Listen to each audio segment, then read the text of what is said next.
August ತಿಂಗಳಲ್ಲಿ ರುದ್ರಕಾಳಿ ದೀಕ್ಷೆಯನ್ನು ಕೊಡ್ತಾ ಇದ್ದೀವಿ. ಕಾಳಿನ ರುದ್ರಾವತಾರ ಮತ್ತು ಶಿವನ ಒಂದು ಶಾಂತ ಸ್ವರೂಪ ಅನ್ನಕ್ಕಂಥದ್ದು ಈ ರುದ್ರಕಾಳಿ ದೀಕ್ಷೆ ಆಗಿರುತ್ತೆ. ಯಾಕಂದರೆ ತಿರುಗೇಟು ಕೊಟ್ಟಾಗೆ ಈ ಕಾಲದಲ್ಲಿ ನಾವು ಚೆನ್ನಾಗಿರಕ್ಕಂಥದ್ದು. ನಾನು ಇಷ್ಟು ದಿನದಿಂದ ಬೇಡ, ಯಾರು ವಾಮಾಚಾರ ಮಾಡಿರ್ತಾರೋ ಅವ್ರು ತೆಗೆದ್ರೆ ಸಾಕು, ಅವ್ರು ವಾಪಸ್ ಹೊಡೆಯೋದು ಬೇಡ ಅಂತ ನಾನು ತುಂಬ ದಿನ ತಾಳ್ಮೆಯಿಂದ ಇದ್ದರೆ, ಆದರೆ ಜನಗಳಿಗೆ ಅದು ನಾವು ಹೇಳ್ಕೊಡೋಕ್ಕಾಗಲ್ಲ. ಸೊ ನೀವು ತಿರುಗೇಟು ಹೊಡೆದ್ರೇ ಅದು ಒಳ್ಳೆಯದಾಗೋದು. ಇದರಲ್ಲಿ ಜನಾಕರ್ಷಣೆ ಆಗಿರ್ಬೋದು, ಧನಾಕರ್ಷಣೆ ಆಗಿರ್ಬೋದು, ವಾಮಾಚಾರ ನಿರ್ಬಂಧನ ಕ್ರಿಯೆ ಆಗಿರ್ಬೋದು. ಅಂದರೆ ವಾಮಾಚಾರ ಯಾವ ರೀತಿ ತೆಗೀಬೇಕು, ನಿಮಗೆ ನೀವೇ ಯಾವ ರೀತಿ ತಗೊಳ್ಬೇಕು ಅನ್ನಕ್ಕಂಥದ್ದು ಈ ರುದ್ರಕಾಳಿ ದೀಕ್ಷೆಯಲ್ಲಿ ಹೇಳ್ಕೊಡ್ತೀವಿ. ಯಾಕೆ ಎಲ್ಲರಿಗೂ ಒಟ್ಟಾಗಿ ಸೇರಿ ಕೊಡ್ತಾ ಇದ್ದೀವಿ ಅಂದರೆ, ನಂತರ 100 ಜನ ಬೆಳಿಬೇಕು, ನಂತರ 100 ಜನ ಕಲಿಬೇಕು ಅನ್ನೋದೇ ನನ್ನ ಆಸೆ. ನಾನು ಖಂಡಿತ ಇನ್ನು ನನ್ನ ಉಸಿರೋವರೆಗೂ ಈ ವಿದ್ಯೆಯನ್ನು ಖಂಡಿತವಾಗಿ ಹಂಚ್ತೀನಿ. ಕೆಟ್ಟದಕ್ಕೆ ಉಪಯೋಗ ಮಾಡ್ಕೊತೀರೋ ನನಗೆ ಗೊತ್ತಿಲ್ಲ, ಬಟ್ ಒಳ್ಳೇದಕ್ಕೆ ಅಂತೂ 50% ನಾವು ಉಪಯೋಗ ಮಾಡ್ಕೊಂಡ್ರೆ ಆ ನೆಮ್ಮದಿ ನಮ್ಗೆ ಸಾಕು. ವಾಮಾಚಾರ ಅನ್ನಕ್ಕಂಥದ್ದು ಕೆಟ್ಟದೇ, ಬಟ್ ಒಂದು ಕೆಟ್ಟದಲ್ಲಿ ಒಳ್ಳೆ ಪ್ರಪಂಚ ತೋರಿಸ್ಬೇಕು ಅನ್ನಕ್ಕಂಥದ್ದು ನನ್ನ ಆಸೆ. ಅದನ್ನೇ ನಾನು ತೋರಿಸ್ತಾ ಇದ್ದೀನಿ. ಮತ್ತೆ ಮೊದಲನೇದಾಗಿ ಗುರುಪೂರ್ಣಿಮೆಯ ಶುಭಾಶಯಗಳು ನಿಮಗೆ. ಜನನಾಯಕ ಅಂದರೆ ಯಾರು ಅಂದರೆ, ತಾವು ಬೆಳೆದು ತಮ್ಮ ಜೊತೆಗಿರೋರ್ನು ಬೆಳೆಸೋರನ್ನ ಜನನಾಯಕ ಅಂತ ಕರೀತಾರೆ. ಈ ಒಂದು ಗುಣವನ್ನು ನಾವು ನಿಮ್ಮ ಬಳಿ ನೋಡಿದ್ವಿ. ಏನು ಅನಿಸುತ್ತೆ ನಿಮಗೆ ನಿಮ್ಮ ಜೊತೆಗಿರೋರ್ನು ಬೆಳೆಸೋವಂಥದ್ದು ಅಂತ? ಬೆಳೆಸೋದೇನಿಲ್ಲ ಮೇಡಮ್, ವಿದ್ಯೆ ಕೊಡ್ತಾ ಇದ್ದೀವಿ. ಆ ವಿದ್ಯೆನ ಕಲ್ತ್ಕೊಂಡು ಅವ್ರವ್ರ ಜೀವನಗಳನ್ನ ಅವ್ರವ್ರು ನೋಡ್ಕೊಳ್ಬೇಕು ಅನ್ನೋದು ನಮ್ಮ ಆಸೆ ಅಷ್ಟೇ. ಪ್ರತಿಯೊಂದು ವಿದ್ಯೆಗೂ ಒಂದೊಂದು ಪ್ರಾಧಿಕಾರ ಅಂತಂದಿರುತ್ತೆ. ಆ ಥರದಲ್ಲೇ ನಾನು ತಂತ್ರವಿದ್ಯೆಯಲ್ಲಿ ಪ್ರಾಧಿಕಾರನ ಕೊಡ್ತಾ ಇದ್ದೀನಿ.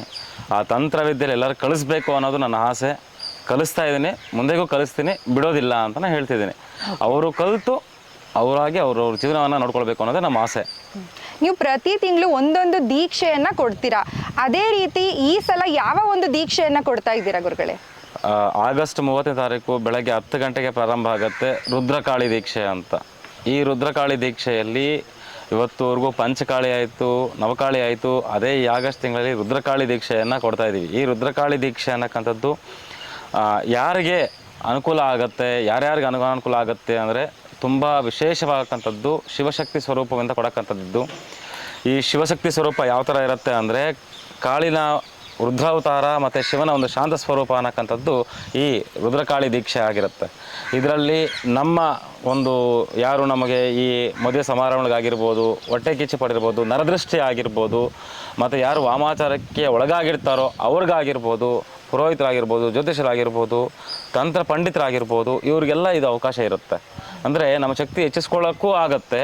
ಮತ್ತು ಧನಾಕರ್ಷಣೆ ಆಗಿರ್ಬೋದು, ಜನಾಕರ್ಷಣೆ ಆಗಿರ್ಬೋದು, ವಾಮಾಚಾರ ಯಾರು ಮಾಡಿರ್ತಾರೋ ಸೊ ಅವ್ರಿಗೆ ಇದು ರಿವರ್ಸ್ ಯಾವ ಥರ ಹೊಡಿಬೇಕು ಅವ್ರಿಗೆ, ಮತ್ತು ಅವ್ರಿಗೆ ಯಾವ ಥರ ಏಟನ್ನು ಹೊಡಿಬೋದು, ಆ ಏಟನ್ನು ಯಾವ ರೀತಿ ಅವರಿಗೆ ಎಷ್ಟೇ ದೊಡ್ಡ ಪ್ರಯೋಗವನ್ನು ಮಾಡಿರಲಿ ಅವ್ರ ಮೇಲೆ ಯಾವ ರೀತಿಯ ಈ ದೀಕ್ಷೆಯಲ್ಲಿ ಆ ಪಾಠ ಹೇಳ್ಕೊಡ್ತೀವಿ. ಯಾವ ರೀತಿ ನೀವು ಮಾಡ್ಕೊಳ್ಬೇಕು, ಯಾವ ರೀತಿ ಇದನ್ನು ಆಚರಣೆಯನ್ನು ಮಾಡಬೇಕು ಅನ್ನೋದು ಹೇಳ್ಕೊಡ್ತೀವಿ.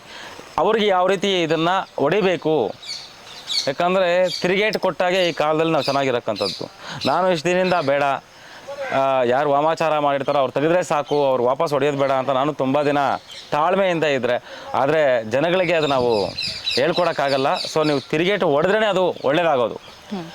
ಈಗ ಕೊಡ್ತಾ ಇರುವಂಥದ್ದು ರುದ್ರಕಾಳಿ ದೀಕ್ಷೆ. ರುದ್ರಕಾಳಿ ಅಂದರೆ ಕಾಳಿಯ ರೌದ್ರಾವತಾರನ, ಅಥವಾ ರುದ್ರ ಅಂದರೆ ಶಿವ, ಶಿವ ಕಾಳಿ ಅಂದರೆ ಶಿವಶಕ್ತಿಯ ಒಂದು ದೀಕ್ಷೆನ ಗುರುಗಳೇ? ಹೌದು.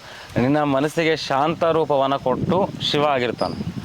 ನಿನ್ನ ಶತ್ರುಗಳಿಗೆ ದಿಗ್ಗೇಟು ಕೊಡಕ್ಕಂಥದ್ದು ರುದ್ರಕಾಳಿ ಆಗಿರುತ್ತೆ, ಕಾಳಿ ಅಂಶ ಆಗಿರುತ್ತೆ. ಅದಕ್ಕೆ ರುದ್ರಕಾಳಿ ಅನ್ನಕ್ಕಂಥದ್ದು ಅಂದರೆ ನಿನ್ನ ಕೆಲಸವನ್ನು ನೀನು ಮಾಡ್ಕೊಂಡು ಹೋಗ್ತಾರೆ. ಯಾವತ್ತು ನಿನಗೆ ಕಷ್ಟ ಆಯಿತೋ ಆವಾಗ ನಾನು ಹೇಳ್ಕೊಟ್ಟಿರೋ ಒಂದು ವಿದ್ಯೆಯನ್ನು ಆವಾಗ ಉಪಯೋಗಿಸು.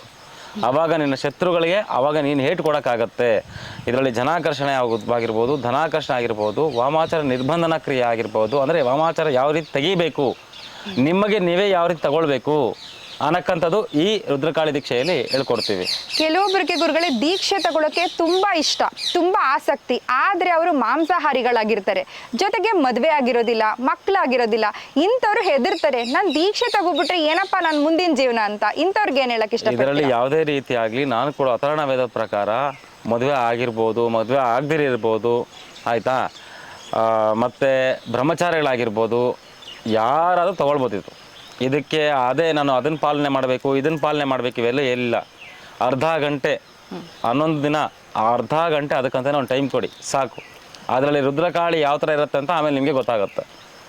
ನಿಮ್ಮ ಜೀವನನೂ ಅಷ್ಟೇ ಅದೇ ರೀತಿ ಬದಲಾವಣೆ ಆಗತ್ತೆ ಅಂತ ನಾನು ಹೇಳ್ತಿಲ್ಲ, ಬದಲಾವಣೆ ಆಗಲೇಬೇಕು ಅಂತಲೇ ಹೇಳ್ತೀನಿ.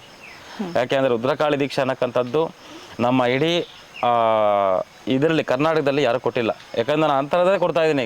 ಪಂಚಕಾಳಿ ಆಗಿರ್ಬೋದು, ನವಕಾಳಿ ಆಗಿರ್ಬೋದು, ಇವತ್ತು ರುದ್ರಕಾಳಿ ತೊಗೊತಾ ಇದ್ದೀವಿ. ಯಾಕೆ ಕೊಡ್ತಾ ಇದ್ವಿ? ಈಗ ಒಂದು ಎಕ್ಸಾಂಪಲ್, ನಾನು ಒಬ್ಬೊಬ್ಬರನ್ನೇ ಕರ್ಕೊಂಡೋಗಿ ಕೊಡೋದು ಇರುತ್ತೆ ಅಲ್ವಾ?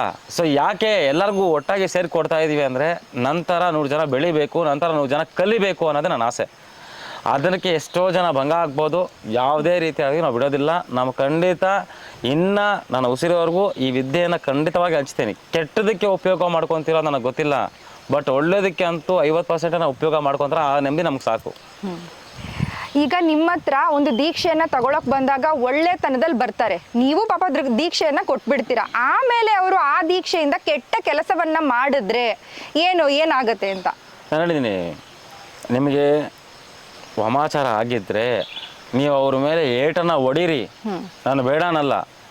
ಬೇಕು ಅಂತಲೇ ನೀವು ಮಾಡೋಕ್ಕೆ ಹೋದರೆ ಅದು ಫಲಿಸಲ್ಲ, ಆಯಿತಾ? ಬೇಕು ಅಂತ ನಾನು ಹೇಳಿದ್ದೀನಿ, ವಾಮಾಚಾರ ನೀವು ತೆಗೆಸ್ಕೊಳ್ಬೋದು. ನಿಮಗೆ ಆಗಿದ್ದರೆ ವಾಮಾಚಾರನಾಗಿದ್ದರೆ ನೀವು ಎದುರೇಟೆ ನೋಡಿಬೋದು. ನೀವು ಸೃಷ್ಟಿ ಮಾಡ್ಕೊಂಡು ಮಾಡಬೇಕು ಅಂದರೆ ಇದ್ರಲ್ಲಿ ಆಗಲ್ಲ. ಸೃಷ್ಟಿ ಮಾಡ್ಕೊಂಡು ಹೊಡಿಬೇಕು ಅಂದಾಗ ವರ್ಷದ ಕ್ಲಾಸಿಗೆ ಬನ್ನಿ, ಅದ್ರಲ್ಲಿ ಹೇಳ್ಕೊಡ್ತೀವಿ. ಅದು ಸೆಪ್ಟೆಂಬರ್ 6ನೇ ತಾರೀಕಿನ ವರ್ಷದ ಪಾಠ ಸ್ಟಾರ್ಟ್ ಆಗುತ್ತೆ. ಅದು ವರ್ಷ ಕ್ಲಾಸ್ ಇರುತ್ತೆ, ಅದಕ್ಕೆ ಬೇಕಾದರೆ ಅವಾಗ ಬರ್ಬೋದು, ಅದಕ್ಕೆ ಕಲಿಸ್ಕೊಡ್ತೀವಿ. ಸಂಪೂರ್ಣ ತಂತ್ರ ಪಂಡಿತರಾಗಬೇಕು ಅಂದರೆ ಅದಕ್ಕೆ ಬನ್ನಿ.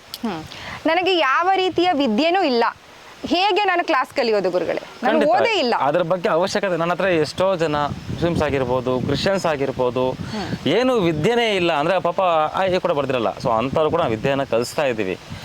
ನೋಡಿ, ಕಲಿಯೋದು ಒಂದಿರುತ್ತೆ, ನಮ್ಮ ಮನಸ್ಸು, ನಮ್ಮ ಏಕಾಗ್ರತೆ, ನಮ್ಮ ಜ್ಞಾನ. ನೀವು ಗುರುವಿಗೆ ಸಮಯ ಕೊಟ್ಟೋದಾದರೆ ಆ ವಿದ್ಯೆಯನ್ನು ಕಲಿಸೋ ಜವಾಬ್ದಾರಿ ನಂದು. ಇಲ್ಲ ಅಂದರೆ ನಾವೇನು ಮಾಡೋಕ್ಕಾಗಲ್ಲ. ಅದಂಬರ್ಧ ವಿದ್ಯೆಯನ್ನು ಕಲ್ತ್ಕೊಂಡು ಜನಗಳಿಗೆ ಮೋಸ ಮಾಡ್ಕೊಂಡು ಇದ್ದಿರ್ತೇವೆ ಅಷ್ಟೇ, ಇನ್ನೇನಿಲ್ಲ. ಗುರುಗಳೇ, ವಾಮಾಚಾರ ಅಂತಂದರೆ ಏನು ಅಂತ? ವಾಮಾಚಾರ ಅಂದರೆ ಒಬ್ಬನು ಬೆಳೀತಾ ಇದ್ದಾನೆ ಅಂದರೆ ಅವನು ನೋಡಿ ಅಸಹ್ಯ ಪಟ್ಕೊಂಡು ಇವನು ಹೆಂಗನ್ನಾಗಲಿ ಮುಗಿಸ್ಬೇಕು ಅಂತ ಕೆಟ್ಟ ದಾರಿ ಹಿಡಿಯೋದೇ ಈ ವಾಮಾಚಾರ. ಆಲ್ಮೋಸ್ಟ್ ಕೆಟ್ಟ ದಾರಿ ಹಿಡಿತದೆ ಆಲ್ಮೋಸ್ಟ್. ಯಾಕೆ ಅಂದರೆ ವಾಮಾಚಾರ ಅನ್ನಕ್ಕಂಥದ್ದು ಕೆಟ್ಟದೇ, ಬಟ್ ಒಂದು ಕೆಟ್ಟದಲ್ಲಿ ಒಳ್ಳೆ ಪ್ರಪಂಚ ತೋರಿಸ್ಬೇಕು ಅನ್ನಕ್ಕಂಥದ್ದು ನನ್ನ ಆಸೆ. ಅದನ್ನೇ ನಾನು ತೋರಿಸ್ತಾ ಇದ್ದೀನಿ. ಈಗ ಯಾರೋ ಒಬ್ಬ ವಾಮಾಚಾರಿಗಳು ಹೋಗಿ ಒಬ್ರು ಕೆಟ್ಟದ್ ಮಾಡಕ್ಕೆ ಅಂತ ಕೇಳ್ತಾರೆ, ನಾನೇ ಹೋಗ್ಬಿಟ್ಟು ಯಾರಿಗೊಬ್ರು ಕೆಟ್ಟದ್ದು, ಅದು ಹೆಂಗ್ ಮಾಡ್ಕೊಟ್ಬಿಡ್ತಾರೆ, ಅವ್ರು ಹೆಂಗ್ ಒಪ್ಕೋತಾರೆ? ಅದನ್ನೇ ನಾನು ಹೇಳ್ತಾ ಇದ್ದೀನಿ. ನಾನು ಅವರ ಒಂದು ವಿಧಿ ವಿಧಾನಗಳನ್ನ ನೋಡಿ, ಇವ್ರದಿಂದ ಅವ್ರಿಗೆ ಮೋಸ ಆಗಿದೆಯಾ ಆ ವಿದ್ಯೆಯನ್ನು ಹೇಳ್ಕೊಡ್ತೀವಿ. ಮೋಸ ಆಗಿದ್ರೆ ಖಂಡಿತ ಅವ್ರಿಗೆ ಮಾಡಿ, ನಾನು ಬೇಡ ಅನ್ನಲ್ಲ. ಯಾಕಂದರೆ ಏಟಿಗೆ ಪೆದರೇಟ್ ಕೊಡೋಕ್ಕಂಥದ್ದು ಖಂಡಿತ ಕೊಡಲೇಬೇಕು. ಯಾಕಂದರೆ ಇದು ಕಲಿಯುಗ. ಅಂಥದ್ರಲ್ಲಿ ಕೆಲವೊಂದು ದೊಡ್ಡ ದೊಡ್ಡ ಪ್ರಯೋಗಗಳು ಮಾಡ್ದಿರ, ಚಿಕ್ಕ ಚಿಕ್ಕ ಪ್ರಯೋಗಗಳನ್ನು ಮಾಡಿಕೊಂಡು ಅವರಿಗೆ ಕೊಡಿ, ಆ ವಿದ್ಯೆಯನ್ನು ಕೊಡಿ. ಇಲ್ಲ ಅಂದರೆ ಅದನ್ನು ತಡೀರಿ ಅಂತಲೇ ಹೇಳ್ತೀನಿ. ಯಾಕಂದರೆ ಒಬ್ಬ ಈಗ ವಿದ್ಯೆಯನ್ನು ಕಲಿಸಿದ್ರೆ ನನಗೆ ಲಾಸ್ ಆಗೋದು. ಹೌದು. ನನಗೇನು ಬೇಕು ಹೇಳ್ತಿದ್ದೀನಿ, ಎಲ್ಲರೂ ಕಲೀರಿ ಅಂತಲೇ ಹೇಳ್ತಾ ಇದ್ದೀನಿ. ಕಲಿತು ನಿಮ್ಮ ಕೆಲಸಗಳು ನೀವು ಮಾಡ್ಕೊಳ್ಳಿ ಅಂತಲೇ ಹೇಳ್ತಾ ಇದ್ದೀನಿ. ನನ್ನ ಹತ್ರನೇ ಇರ್ರಿ, ನನ್ನ ಹತ್ರನೇ ಇದ್ಬಿಡಿ ಅಂತ ಯಾರಿಗೂ ಇವತ್ತವರೆಗೂ ಹೇಳಿಲ್ಲ. ಸೊ ಎಷ್ಟೋ ಜನ ಇವತ್ತವರೆಗೂ ಹೋಗಿದ್ದಾರೆ, ಕಲಿಸಿದ್ದೀವಿ, ಮಾಡ್ಕೊಳ್ತಾ ಇದ್ದಾರೆ. ನಾನು ಅದೇ ಹೇಳಿದೆವು, ವಾಮಾಚಾರ ಅನ್ನಕ್ಕಂಥದ್ದು ಭಯಂಕರವಾಗಿರಕ್ಕಂಥದ್ದು, ಮತ್ತು ಆ ಭಯಂಕರವನ್ನು ನೀರು ಹಾಕಿ ಆರಿಸೋಕ್ಕಂಥ ಸುಭಾಷ್ ಆಚಾರ್ಯ ಅಂತ ನಾನು ಹೇಳ್ತೀನಿ. ಈಗ ಗುರುಗಳೇ, ಈಗಿನ ಕಾಲದಲ್ಲಿ ಯಾರಾದರೂ ಬೆಳೀತಾ ಇದ್ದಾರೆ ಅಂತಂದಾಗ ಕೆಟ್ಟ ಕಣ್ಣ ದೃಷ್ಟಿಯನ್ನು ಬೀಳಿಸುವಂಥದ್ದು ಅಲ್ವಾ? ಒಂದು ಕೆಟ್ಟ ದೃಷ್ಟಿಯಲ್ಲಿ ನೋಡುವಂಥದ್ದು, ಹೊಟ್ಟೆ ಕಿಚ್ಚು ಪಡುವಂಥದ್ದು ಬಹಳ ಜಾಸ್ತಿನೇ ಇದೆ.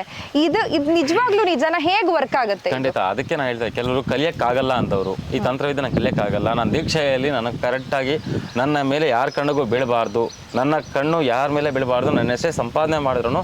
ಯಾಕಂದ್ರೆ ಅವನ ಕಷ್ಟ ಅವ್ನು ಸಂಪಾದನೆ ಮಾಡ್ತಿದ್ದಾನೆ. ಈಗ ನೀವು ಸಂಪಾದನೆ ಮಾಡ್ತಾರೆ ನನಗೆ ಹೊಟ್ಟೆ ಉರಿ ಆಗುತ್ತೆ ಖಂಡಿತ. ಯಾಕಂದ್ರೆ ಜೊತೆಲಿದ್ದೀರಾ, ನೀವು ದುಡಿತಾ ಇದ್ದೀರಾ, ಹೊಟ್ಟೆ ಉರಿ ಆಗುತ್ತೆ. ಆ ಕೆಟ್ಟ ಕಣ್ಣುಗಳು ನಿಮ್ಮ ಮುಂದೆ ಬರಬಾರ್ದು ಅಂದಾಗ ಈ ರುದ್ರಕಾಳಿ ದೀಕ್ಷೆ ನಿಮ್ಗೆ ಹೆಲ್ಪ್ ಆಗುತ್ತೆ. ಆ ಬೀಜಾಕ್ಷರ ನಿಮ್ಗೆ ಹೆಲ್ಪ್ ಆಗುತ್ತೆ. ಆ ಒಂದು ಅಂಶಗಳು ನಿಮ್ಗೆ ಹೆಲ್ಪ್ ಆಗುತ್ತೆ ಅಲ್ವಾ? ಸೊ ನಾವು ಏನಕ್ಕೆ ಈಗ ಗೃಹಪ್ರವೇಶವನ್ನು ಮಾಡಬೇಕಾದಾಗ, ಇಲ್ಲ ಒಂದು ಮನೆ ಬಾಡಿಗೆ ತೊಗೊಳ್ಬೇಕಾದಾಗ ದೇವ್ರಿಗೆ ಅಭಿಷೇಕವನ್ನು ಮಾಡಿಸೋ ನೀರು ಮನೆಗೆ ಹೆಂಗೆ ಚೆಲ್ತೀವೋ ಆ ಥರ ಈ ಕಿಡಿಕೇಡಿಗಳು ನಿಮ್ಮ ಮೇಲೆ ಬರಬಾರ್ದು ಅಂತಾನೆ ಈ ದೀಕ್ಷೆಗೆ ಒಳಗಾಗ್ತೀವಿ, ಈ ದೀಕ್ಷೆಯನ್ನು ಕೊಡ್ತೀವಿ. ಈಗ ಒಂದು ಮನೆ ಕಟ್ತಾ ಇದ್ದಾಗ ಆಲ್ ಆಫ್ ಎ ಸಡನ್ ಆಗಿ ನಿಂತೋಗ್ಬಿಡುತ್ತೆ, ಅರ್ಧಕ್ಕೆ ಸ್ಟಾಪೇ ಆಗ್ಬಿಡುತ್ತೆ. ಅದು ಮತ್ತೆ ನಾವು ಮುಂದುವರ್ಸೋಕ್ಕೆ ಆಗೋದಿಲ್ಲ, ಹೌದಲ್ವಾ? ಹೀಗೆ ಯಾಕೆ ಆಗುತ್ತೆ ಅಂತ? ಇದರಲ್ಲಿ ಯಾಕಾಗತ್ತೆ ಅಂದರೆ, ಈ ಭೂಮಿ ಕೆಳಗಡೆ ಅನ್ನಕ್ಕಂಥದ್ದು ಭೂ ವಶೀಕರಣ ಅಂತ ಒಂದು ಮಾಡ್ತಾರೆ. ಅದರಲ್ಲಿ ಕೆಲವೊಂದು ಅಂಶಗಳನ್ನು ಹಾಕಿ, ಅದು ಹೇಳ್ತೀನಿ, ಎಲ್ಲರೂ ಮಾಡಿದ್ದು ಆಗಲ್ಲ. ಕರೆಕ್ಟಾಗಿ ವಿದ್ಯೆ ಇರೋನು ಕರೆಕ್ಟಾಗಿ ಮಾಡಿದ್ರೆ 3 ದಿನಕ್ಕೆಲ್ಲ ಮನೆ ನಿಲ್ಲಿಸ್ಬೋದು. ನನ್ನ ಹತ್ರ ಎಷ್ಟೋ ಜನ ಬಂದಿದ್ದಾರೆ ನಿಲ್ಲಿಸ್ಬೇಕು ಅಂತ. ಮಾಡಿದ್ದೀವಿ, ಇಲ್ಲ ಅಂತ ಹೇಳ್ತಿಲ್ಲ, ಮಾಡಿದ್ದೀವಿ. ಯಾಕಂದರೆ ಅವ್ರ ಪ್ರಾಬ್ಲಮ್ಸ್ ಕೇಳ್ಕೊಂಡು ಮಾಡಿದ್ದೀವಿ. ಏಕ್ದಮ್ ತೊಗೊಂಡು ಮಾಡಿಬಿಡೋ ಕನಕ ನಮಗೂ ಇಷ್ಟ ಆಗಲ್ಲ. ಸೊ ಯಾವ ಥರ ಹೆಂಗೆ ಏನು ಅಂತ ಅದಕ್ಕೆ ಈ ಥರ ಮಾಡ್ತಿದ್ದೀವಿ. ಕಂಪ್ಲೀಟ್ ವಿಚಾರವನ್ನು ತಿಳಿದು ಅವ್ರಿಗೆ ನಷ್ಟ ನಡೆದಿದ್ರೆ ಮಾತ್ರ ನಾನು ಅವ್ರ ಮೇಲೆ ಪ್ರಾರಂಭವನ್ನು ಮಾಡ್ತೀನಿ. ಇಲ್ಲ ಸುಮ್ಮನೆ ನಾನು ಮಾಡೋಕ್ಕೆ ನಾನು ಖಂಡಿತ ನಾನು ಹೋಗೋದಿಲ್ಲ, ಮಾಡೋಕ್ಕೂ ಹೋಗೋಲ್ಲ.